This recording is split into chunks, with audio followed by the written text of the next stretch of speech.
Hello there, folks. I'm Dan Brown from Sort of Interesting, and I'm almost in disbelief that I'm actually making this video, as this is an interview with my girlfriend who, in recent times, has shown more than a little interest in joining the world of boat life. So, before we dive into that, I suppose we should both say hello, everybody. Hello, everybody.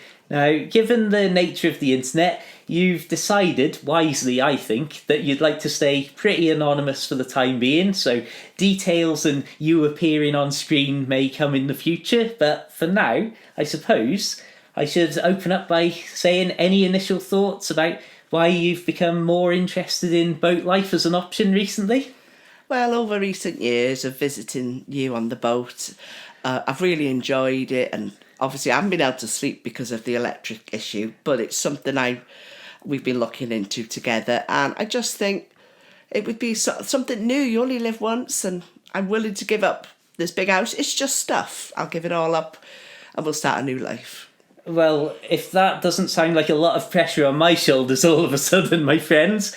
So just for some background there with what you've said. So the electric issue, and this is something that we'll tie in on a wider basis as well later in this chat, I'm sure, is because you have sleep apnea, you have your CPAP machine, which is, for anyone who's unfamiliar, just a mask that pumps air into your face overnight, really. Anybody who's watched my channel in recent years will know that I've had a habit of blowing the inverters on my boat. So because of that, even though you've wanted to stop on the boat, I've always said it's probably better to, as you have done many times, stay ridiculously late and then go home and then meet up the next day, rather than risk at 4 a.m. finding that there's no longer any air pumping in towards your face. Also, a comment I saw on my previous video after I'd left it on a bit of a cliffhanger about turning up and seeing you writing the pros and cons list about living on a boat, somebody had said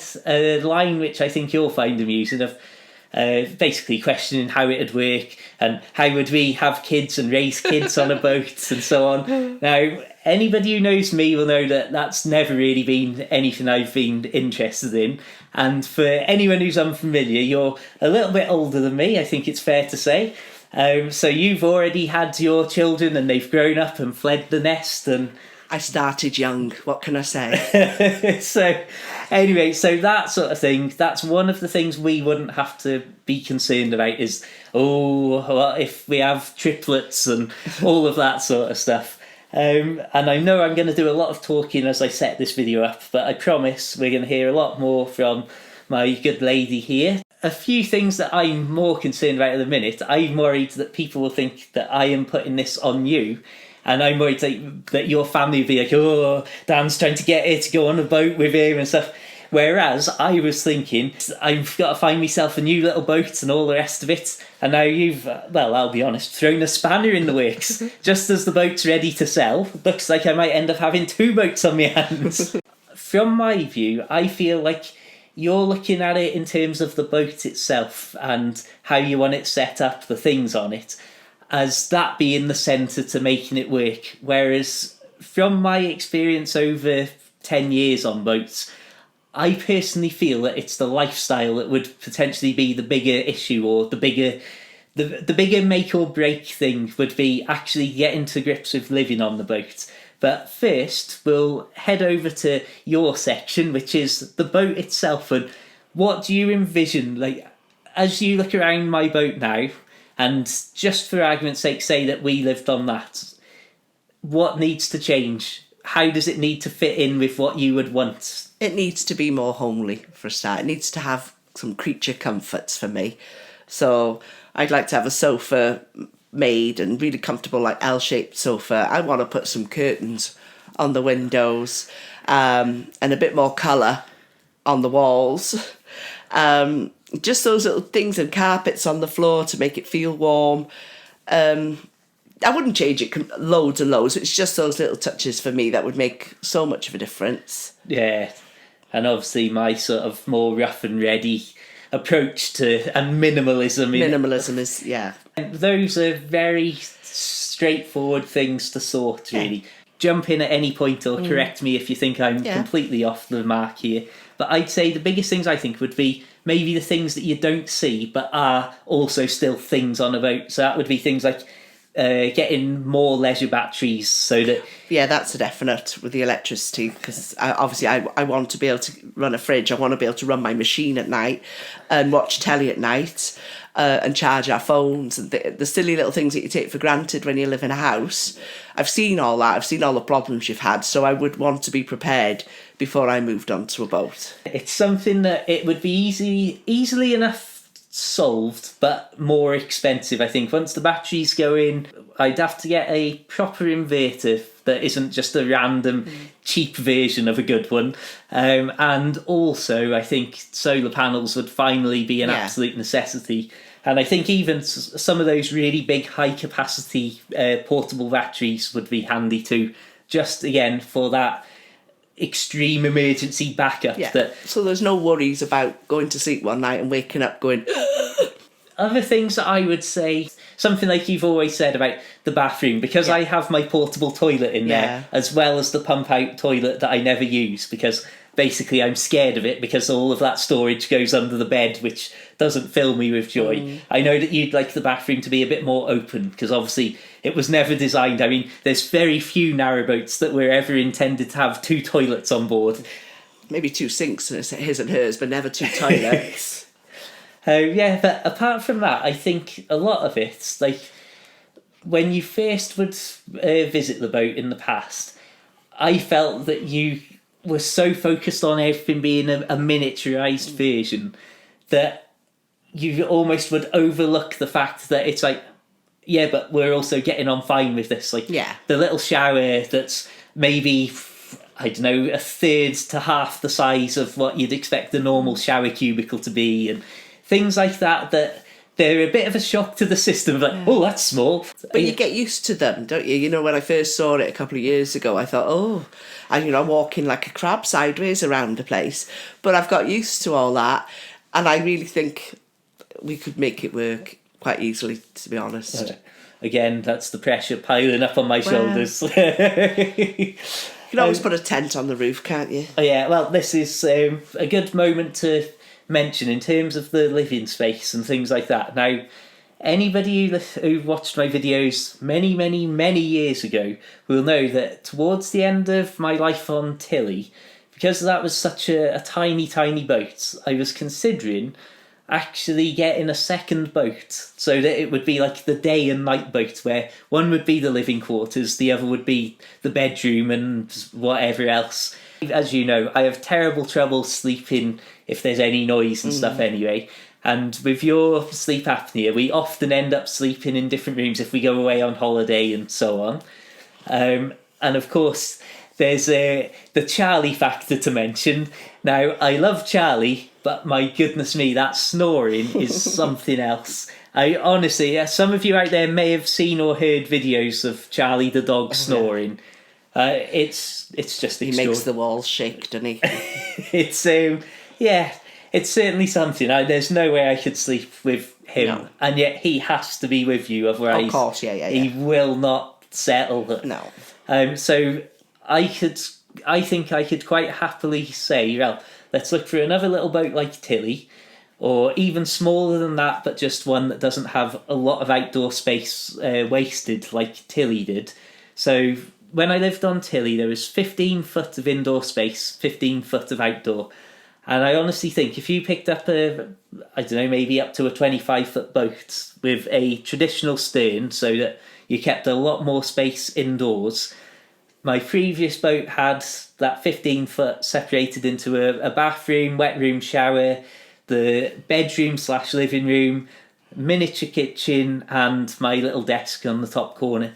If I had a boat like that I could put a bed in to sleep in at night, have a desk so I could do my general odds and ends and office sort of stuff, along with my model building, and a bathroom.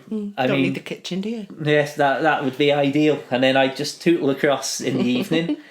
And this sort of ties into the lifestyle side as well.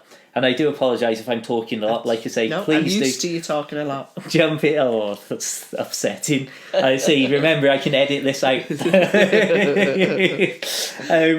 But in all seriousness, I think this ties into the lifestyle element of things as well, where one of the biggest issues I see with some couples is when they have to spend a lot of time together and they're under each other's feet and annoying and all the rest of it, that it's well, it doesn't always end in great results, whether that's on a boat or otherwise. And of course, especially I think with me being used to being out on the boats, having my own total silence and complete utter isolation in many occasions, but then also you having the sort of the opposite experience and all of the room in the world to move around in. I mean, I'm talking as if this is a mansion here. I mean, we're in a sensible sized family home, like 3-bedroom family home here. You've got a lot of space for a lot of storage and things like that. I don't need this space anymore. No. My stuff is just stuff. So that, having the second boat, would obviously mean I could still have my peace and you could still maintain a lot more stuff than if we were both trying to cram in.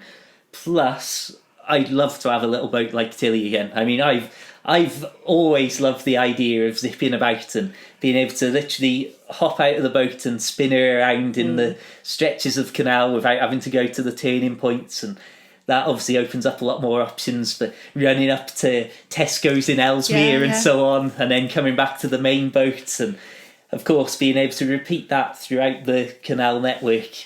So yeah, there's a lot to be said. And focusing on the lifestyle element of things again, my concerns, and again, I don't want this to sound like I'm saying, oh, don't do this. Apart from the shock of lowering to absolute minimal living space and storage from where you've been obviously all through your life, there's also that sort of what I've always described as a rootlessness, that if you're not in a marina mooring and you're moving every week, a couple of times a week, once every 2 weeks or what have you, covering dozens of miles on a calm, quiet year, and potentially 200 miles plus on a busy, exciting adventure year, then that could go in two ways. That you might potentially love it and want to go further and never stop travelling, or you might also go, oh, I never feel settled, oh, it's like, where are we going to park the car, oh, I don't want to have to walk here or there. If you're getting further away from places that you know and your family and stuff, and then you're travelling back on a frequent basis, those are things that I don't know. It's something that I don't know if, until you're actually doing it, you'd be able to fully go, oh yeah, that won't be a problem, or oh, this is the worst thing ever, oh, I hate him and I hate the boat. Any thoughts on that? Sorry, I've talked so much at you. I don't know, because I always feel a little bit like I always get itchy feet. I'm surprised I've been in this house as long as I've been in this house, because I've been here 13 years, and I always think, oh, I want to move, I'm fed up, I really get bored. But that's my upbringing, was moving from place to place because of my parents' jobs. But I don't know, I don't think that would be an issue for me, because I can drive, so I can get myself wherever I need to be. I like to visit family and friends rather than them come to me anyway, because my space is my space. Very much like you, we rather keep ourselves to ourselves. So I don't see that as a problem. In fact, it'd probably be great. I'm not telling anybody where I am, but I'll come and see you next week. Lovely stuff. So through the magic of editing, we've reviewed the footage, and exactly as I feared, I am an idiot who will not shut up. So I'm just going to hand the microphone over to you to say anything you want uninterrupted about your general thoughts about boat life or why you're interested. Anything you think is of any interest. Okay. Well, a couple of years ago, if somebody had said to me I was going to even consider living on a canal boat, I would have said no, absolutely not. But having spent the last few years and countless hours on there with you, I've seen the negatives, I've seen the positives, and I can deal with them both. I think it'd be nice. And now that my children have grown up and moved out, why am I keeping this big house? It's just stuff. The memories are in my head. I don't need the stuff. I think I've got a bit of a traveller in me. Okie doke. And I think personally, again, and jump in and talk over me all you want, I would say, with you saying that, it's just come into my mind that with all the hours you've spent looking in and being on the boat and being on the canal, you're probably in a better position to judge the positives and negatives because you've seen what I've dealt with firsthand, and you've seen an awful lot of it Yeah. spread over a good period of time. So a lot of people, such as myself, setting out in the old days, especially before YouTube and everybody posting boat stuff online, you've got infinitely more experience and context, and a lot of people. Yeah, it gives you that step on the ladder, doesn't it? Because I already know most of what to expect. Obviously, there's going to be things that I never even thought about that will pop up, but like anywhere or any situation, you deal with it as it pops up. Lovely stuff. Yeah, well, I think that's been a relatively concise and sensible production. Thank you very much for tuning in, my friends. As always, there'll be another video and probably a follow-up to this at some point. I hope it's provided some degree of interest or something to somebody out there, so thank you so much for tuning in. As always, please do consider subscribing, liking, and all the rest of it. Check out my Boat Life books over on Amazon. All the usual links in the description. Have a fantastic day, my friends. As always, keep it interesting, keep it boat worthy, and of course, my friends, farewell. Farewell.